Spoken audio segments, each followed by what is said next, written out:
I'm Julie Hasson, founder and chief story collector for Chalk and Chances. Today we're talking to memorable teacher Kim Urbaniak.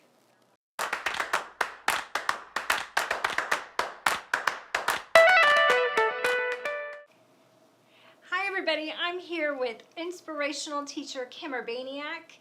Kim's an 18-year teaching veteran. She's taught every grade level from kindergarten to high school. Right now, she has the really interesting role of providing enrichment instruction for K to 5th grade gifted students. So, hi Kim, how are you? I am living the dream. So good to be here. It's good to be here with you. Thanks. So I have witnessed your amazing teacher persona firsthand many times, and I'm wondering how you would describe your teacher persona. I'd like to think that I just bring myself into the classroom, who is goofy and silly. I'm emotional. If the book makes me cry, I go with it. I even had a parent at the end of the year say, "Don't you read happy books?" Because even if it is a happy book. So I share my emotions with my kids to also let them know that their emotions are okay. But I also, I think, practice tough love, where I have very high expectations. The kids that I have now joke and call me Mrs. Mean and Evil. One of them even hacked into my phone and changed the phone to be Mrs. Mean and Evil's phone. But in a loving in a loving way. And I think they joke about it because they know that my expectations come from a place of love. Because I know that if I put the bar here and give them what they need, they can reach that, no matter what abilities they're coming into the classroom. So, tough love, but I'm also silly and goofy. We have a lot of fun, I like to think, but we play hard. And just like we play hard, we work hard as well. And I hope that by me being just who I am, I allow them to see themselves as who they are. And I see them as people. And I have taught high school, but I've taught kindergartners too, and I tend to think that I talk the same way to both of them, which sometimes works, sometimes doesn't, but I call them my young Americans and my young humans because that's what they are. They're not little kids to me. We're all here on this journey together, and we can be silly and goofy and work hard and hopefully learn a few things along the way. Yeah. So. Oh, I love that. Nice.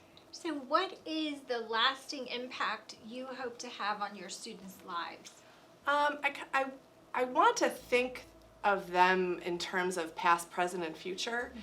I love social studies, and so even though social studies becomes kind of the redheaded stepchild in our educational system, I try to infuse it in very sneaky ways, because I think when you teach them about the past and the lessons we've learned from the past, I'm hoping to show them that they can make a difference in the future.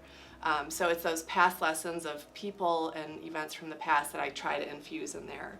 I also want to take a look at who they are now, and one of the quotes I have on my wall is about knowing thyself, and I think I want them to really look at who they are and what kind of people they are, what are their strengths, what are their passions, and bring in that whole growth mindset piece, that who you are now is not who you have to be 10 years from now or 10 days from now.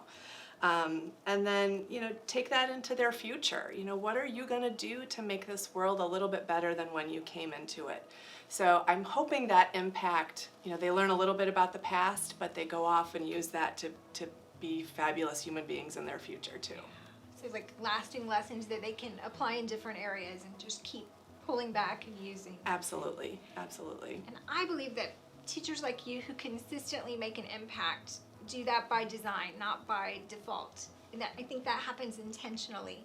So how are you intentional about making that kind of impact? I think, and the boring part of teaching, or some would say the boring part, is the planning. And I think I always love that moment when a kid kind of perks up and goes, "Oh, we just learned something," and they didn't realize that it was all intentional, or that the reading and the writing and the social studies all are planned to work together for a reason. And I like to even plan, every unit had a theme song.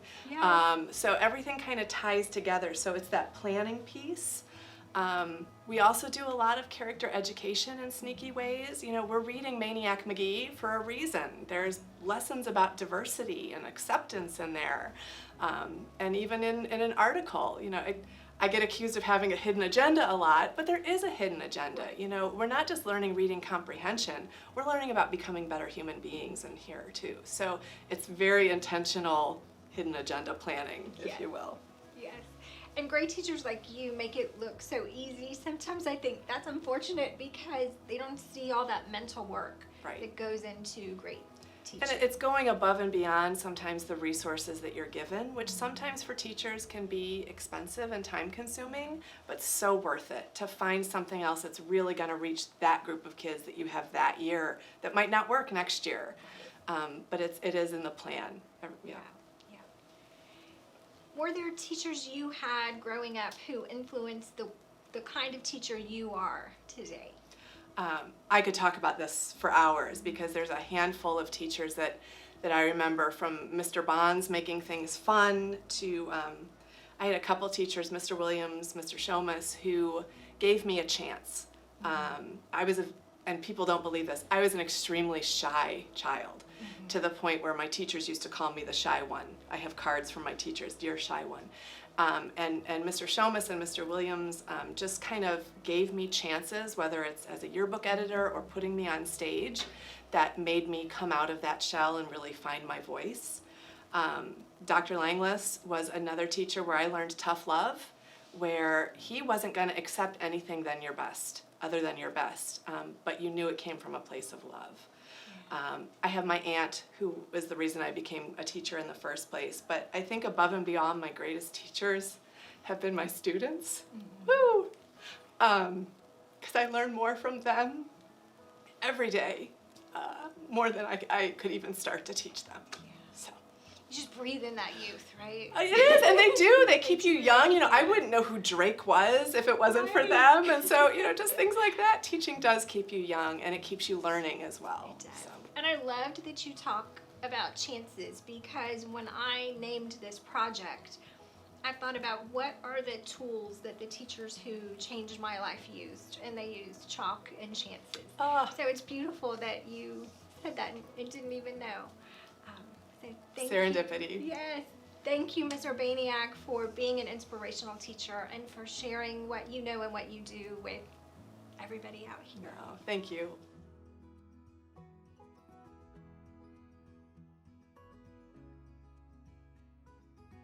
Urbaniak's class was like one of the most influential experiences I've ever had in my education as a kid growing up. But like my favorite memory had to be like when I earned a B in the class for the quarter or the semester, and she made me write an essay of why I should have deserved an A. So I went home, and I didn't remember this until we just had talked about it, but I had written why I didn't deserve it and how I could have done better. And long story short, like I ended up getting a B, I believe, and she just pushed us and had such high expectations for 5th graders at the time, and it just made me a better person and a better student because of that. I'm currently in the College of Education at the University of South Florida, and I have Miss Urbaniak to thank for that.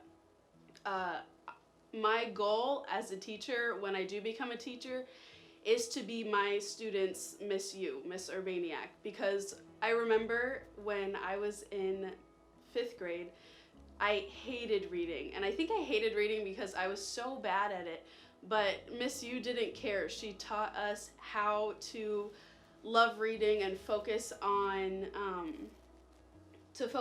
the deeper meaning that comes out of books and the different, I don't know, it didn't matter if, like, she made me forget that I was bad at reading, and she allowed me to enjoy books. And now I get in trouble at home because my books take too much space, like, in the house. My mom's like, find somewhere for those to be. But I have Miss U to thank for me now being a bookworm. She wasn't the teacher that just shoved a book in front of you and was like, here, like, read for 20 minutes, you need to do this. No, she went, like, the further step and, like, walked me to the bookcase and was like, all right, like, what do you like? And I was like, I don't know, what do I like? She helped me find different books, and she taught me how to read with a purpose instead of just reading because I was told to read for 20 minutes. I hope you enjoyed this interview with Kim. I know I learned a lot from her and from her students. If you want more stories of inspiration, visit chalkandchances.com or connect with us on Facebook and Twitter.